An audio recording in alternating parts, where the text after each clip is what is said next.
우리가 토마토를 먹었을 때 혀끝에 느껴지는 야릿한 맛이 있어요. 그게 알리신이란 성분이에요. 그 알리신이란 성분이 독성이라고 그래요. 파란 토마토를 뭐 요리를 해서 장아찌를 담는다든가 그러면 그게 없어지기는 해요. 알레르기 있으신 분들이나 그런 분들은 금방 반응이 일어나요. 어느 정도 여기 토마토를 받았을 때 붉은 기운이 50% 이상은 된 거를 드셔줘야지, 안에서부터 익기 때문에 토마토는 겉에서부터 익지 않거든요. 그 정도로 익혀주신 거 드시면 알리신 성분이 독성을 일으키거나 그러진 않습니다. 네. 한살림에서 공급되는 토마토는 다 완숙으로 공급이 되기 때문에 안심하고 안전하게 드시면 될 것 같고요. 혹시 뭐 텃밭에서 따거나 할 경우에는 좀 충분히 익혀서 드시면 안전하게 드실 수 있을 것 같습니다.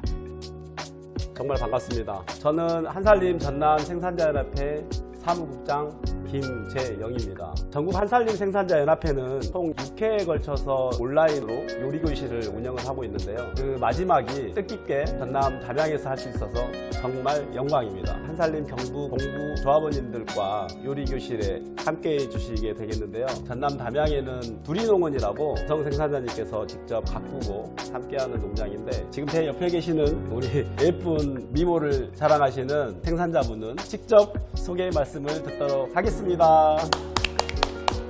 반갑습니다. 안녕하세요. 전남 한살림 생산자 김민자입니다. 이게 한살림 생산자라는 혜택 때문에 이런 기회도 얻게 된 것 같아요. 내 인생 최초로 줌 요리 교실을 하고 있습니다.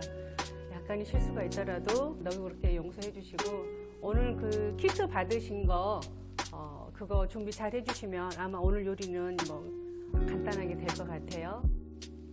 박스 받으셨을 때 보시면 이런 봉투에다가 제가 지금 그대로 보내드렸어요. 레시피가 있었고요. 통후추와 월계수잎이죠. 양파가루예요. 제가 봄에 양파 수확한 게 너무 많아서 이걸 어떻게 사용을 할까 하다가 썰어서 말려서 해놓은 게 있어서 참 오늘 쓰려고 해놓은 것 같아요. 고춧가루는 제가 동봉을 안 해드리기로 했는데 혹시 집에 고운 고춧가루가 없을까 봐 제가 이거를 준비해서 보내드렸어요. 시중에 나가면 케찹 많이 팔잖아요. 직접 만들어 먹는 케찹이랑 어떤 장점, 차이가 있을까요? 맛의 깊이에서 좀 차이가 나고요. 첨가물이 들어가지 않는다는 거. 잘 키워서 생산하신 토마토를 가지고 케찹을 만들어 보도록 하겠습니다. 토마토 품종이 샤르망이랍니다. 한쪽에 물을 끓여 놓으시고요. 저도 똑같이 보내드린 토마토 그대로 사용을 할 겁니다. 이 정도 5개 정도 양이면 1kg 정도가 됩니다. 이 껍질을 제거를 해주시면 돼요. 부분을 10십자로 이렇게 칼집을 넣어주세요.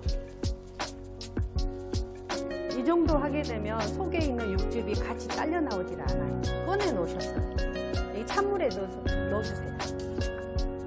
냄비를 가스에다 올려주시고요. 이제 토마토 껍질을 벗겨주시면 됩니다. 이렇게. 토마토는 생으로 먹는 것보다 이렇게 데쳐가지고 먹는 게 흡수율이 훨씬 좋습니다. 이 토마토 껍질도 버리지 마시고 말려가지고 소금하고 같이 빻아서 하시면 토마토 소금이 됩니다. 다른 요리에 쓰실 때 토마토 향이 나면서 풍미를 더 즐기실 수 있어요. 원래 이거를 믹서기에다 넣고 한꺼번에 획 돌리면 훨씬 더 쉬운데 믹서기에 넣게 되면 물이 많이 생겨요. 저는 썰어서 하겠습니다. 근데 최대한 좀 잘게 썰어주세요. 절반 썰어주시고요. 옆 끝부분에 꼭지 부분을 좀 제거를 해주세요. 써시면서 밑에 아랫부분에 토마토가 채워졌다면 가스불을 켜주세요. 물기가 있어서 적지 않아도 예, 괜찮아요. 타지 않습니다. 냄비에 다 넣어주셨으면 살짝 저어주세요. 양파를 작은 거 하나 정도만 썰어주시면 될 것 같아요. 여기에 새이파리 정도만 올개수잎을 넣어주십시오. 통후추도 같이 넣어주시면 될 것 같아요. 센 불에서 이게 물러지는데 한 시간이 한 10분 정도 걸려요. 물이 토마토에서 굉장히 물이 많이 촉촉하게 나왔어요. 예. 자, 이 상태에서 물러질 때까지는 수분이 있어줘야 되기 때문에 뚜껑을 닫겠습니다. 중간중간에 한번 뚜껑을 열어서요. 저어주세요. 이제 많이 물러지셨을 것 같아요. 이제 불을 끄시고요. 네. 준비해 놓으셨던 채를 냄비에 올려놔 주세요. 저는 간단하게 붓겠습니다. 이렇게 걸러주시면 될 것 같아요. 이 양파가 걸러지지는 않아요. 국물이 다 나왔기 때문에 지금 큰일 났다. 이게 좀 덜 물러져서 잘 안 빠진다. 그냥 해야 될 것 같아요. 하시는 분들은 좀 더 오래 조금 더 한 5분 정도 더 예. 끓이는 게 좋을 것 같네요. 원래는 양파는 건더기라서 건더기 안 남아있고 빠져나가고 토마토는 거의 빠져나가야 토마토는- 되는데 네. 채 밑에 있는 부분까지 다 긁어주세요. 아까 끓여 놓으셨던 그 냄비를 거기다 붓겠습니다. 이렇게 이건 저어 주셔야 돼요. 끓으면 불을 조금 줄이시고요. 네. 동봉애들이 이 양파가루가 있어요. 여기에서 절반 정도 양만 여기다 부어주세요. 그 다음에 여기에서 중요한 게 팁이 있어요. 곱게 깐 고추장용 고춧가루예요. 조금 농도가 생겼습니다. 지금 빨개졌지요. 네. 소금은 당연히 들어가야 돼요. 한 티스푼 정도 드셔가면서 해도 괜찮을 것 같아요. 이제 보시면 이 농도가 걸쭉하긴 한데 우리 시중에 나와 있는 토마토 그 케찹은 네. 훨씬 더 진득해요. 여기서 그거를 원하시면 짭가루나 전분가루 조금만 박아시면서 하시면 그 농도가 나와요. 네. 설탕하고 뭐 식초는 감히 하는 거는 이제 개인 취향이기 때문에 우리 시중에 나와 있는 설탕을 쳐주려면 여기에 거의 2분의 1컵 이상을 좀 넣어줘야 돼요. 한 스푼 정도. 이 상태에서도 당도가 있어요. 왜? 소금을 만났기 때문에 당도가 생성이 됩니다. 그 다음에 식초를 한 티스푼. 거의 다 된 것 같아요. 여기에서 더 졸여주시면 훨씬 더 걸쭉합니다. 보관 방법을 제가 설명을 해드릴게요. 밀폐용지를 끓는 물에다가 소독을 하셔가지고요. 뜨거울 때 여기다 부어주세요. 부패를 막기 위해서 바로 뚜껑을 덮습니다. 뜨거운 상태에 이렇게 뒤집어 주시는 거예요. 식을 때까지 이렇게 놔두시면 됩니다. 네. 샤르망이라는 품종의 특징, 장점 이런 게 있을까요? 우리나라는 생식으로만 먹기 때문에 동양계통이 새콤달콤했어요. 그러나 요즘에는 음식에 많이 사용하기 때문에 유럽계통, 서양계통에서 나오는 품종들을 많이 선호하고 있는 실정이고요. 그 이유 중에 하나는 유통 과정에서 10일이 가더라도 크게 변화되지 않고 단단하고 터지지 않고 막 이러거든요. 소비자들이 선호를 하고 있습니다. 대신 생과로 먹기에는 맛이 좀 심심하죠. 살은 도톰하니 속이 꽉 차 있지만은 조리용으로 많이 사용하는 게 유럽 계통이고, 동양 계통에는 생과로 많이 먹는 그런 토마토를 그냥 과거에서부터 지금까지 계속 이어오고 있는 실정이고, 이 사르망이라는 품종은 동양계통과 서양계통의 중간 정도 된다, 이렇게 생각하시면은 아마 이해가 빠르실 거라 생각이 듭니다. 안녕하세요. 담양 대숲 공동체 대표를 맡고 있는 김영희라고 합니다. 만나뵙게 돼서 반갑습니다.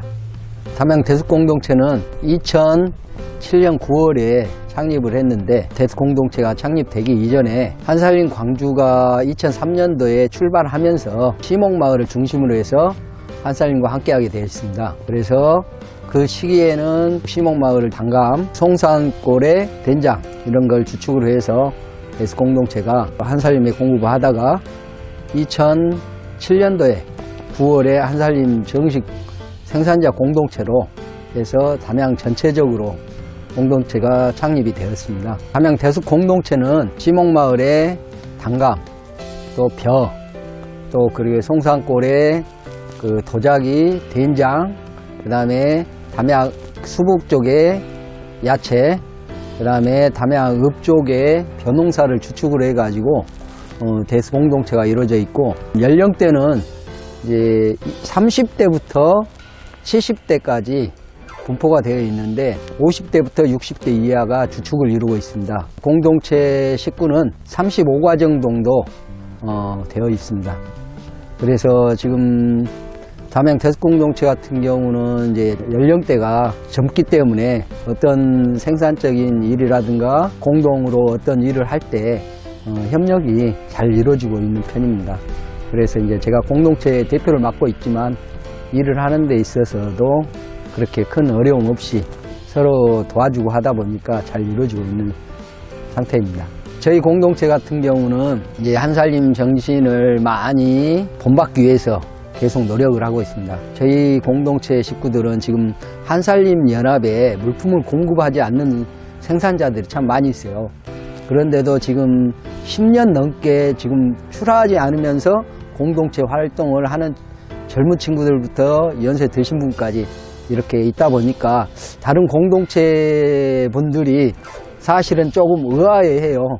대부분 한살림 생산자 공동체나 어느 다른 타 공동체를 보면은 출하를 목적으로 하는 공동체가 많은데 저희 공동체 같은 경우는 출하를 하지 않으면서도 지금 공동체 활동을 하신 분들이 여럿이 있다 보니까 이제 그런 부분을 어떻게 극복하고 공동체가 유지되는가 그런 생각들을 하신 분들이 문의를 하신 분들이 참 많이 있어요. 저희가 중심을 두는 것은 한살림 그 모의당 선생님이 정신에 입각하고 그리고 한살림 생산자 교육을 받잖아요. 생산자들이 생산자 교육을 받으면서 거기서 배운 내용, 한살림 정신 이런 것들을 이제 자기 생활에 실천하려고 하다 보니까 이런 것들이 같이 공동 출하를 하지 않아도 같이 활동할 수 있는 것 같고 저희가 작년부터 지금 중점적으로 하고 있는 게 있는데 기후위기가 지금 상당히 심각하잖아요. 그래서 조금이나마 나부터 실천하기 위해서 지금 헌호 수거, 우유팩 모으기 그리고 올해는 그 창평 초등학교 애들이 학교에서 먹는 우유팩을 모아오잖아요. 그러면 그것을 모아서 이제 저희에게 주면 저희는 우유팩을 다시 화장지 뭐 이런 식으로 순환해서 지금 초등학교를 시작으로 해가지고 그 다음에 이제 중학교 이런 식으로 단계적으로 가려고 지금 계획을 하고 있습니다. 그리고 이제 우리 생산자들만 보는 게 아니고 옆에 주위 사람들도 같이 봐야 되거든요. 지난해부터 이제 광주에 있는 5.18 어머니나 저희가 기부 활동도 했는데 올해는 이제 담양에 있는 예수 마음의 집이라고 해가지고 수녀원에서 운영하고 있는 양로원하고 비슷한데 여기는 이제 국가에서 지원받는 시설이 아니다 보니까 이제 먹거리라든가 이런 것들이 참 부족하더라고요. 이제 남는 것을 주는 게 아니고 일부를 떼가지고 공동체 식구들이 모아서 정기적으로 후원을 하고 있습니다. 나만 잘 사는 것도 중요하지만 옆 사람도 좀 돌아보면서 사는 게 참 중요한 것 같더라고요. 2003년도부터 한살림하고 관계를 맺었는데 저희가 한살림 관계 맺으면서 그 초기부터 내 텃밭 가꾸기 또 내 감나무 분양하기 이런 걸 한살림 조합원들하고 서로 소통하면서 교류해가지고 진행하였고 한살림 광주가 여기에서 한 20km 정도 떨어져 있는데 매장 오픈 행사라든가 또 홍보 행사할 때는 우리 공동체 식구들이 적극적으로 참여해서 광주하고 함께 연대 활동을 열심히 하고 있습니다. 지금까지 보면 코로나 때문에 주춤을 했잖아요. 그런데 이제 저희 같은 경우는 이제 회의 같은 경우도 온라인으로 줌으로도 했어요. 앞으로 내년도에 이제 도농 교류 계획을 각 위원회 장목반별로 세우고 있는데 중점을 주고 있는 것은 지난해 했던 지역 어려우신 분들 돌아보고 또 광주 한살림이 좀 더 자리 잡을 수 있도록 저희가 도울 수 있는 것들은 도와서 그리고 또 이제 소비자 조합원들도 이제 이런 생산지를 자주 방문해야 생산지가 어떻게 돌아가고 농업에 대해서 이해할 수 있기 때문에 더욱이 중점을 두고 싶은 게 제 나름대로 있다면 도시의 소비자 조합원들 아이들이 이런 도시에만 있는 것보다 농촌에 와가지고 농촌의 자연 환경이라든가 이런 걸 느꼈을 때 어릴 때 그런 걸 느끼면 커서도 그 내 머릿속에 뇌리에 남아 있거든요. 그런 걸 좀 더 심어줄 수 있도록 노력하고 싶습니다.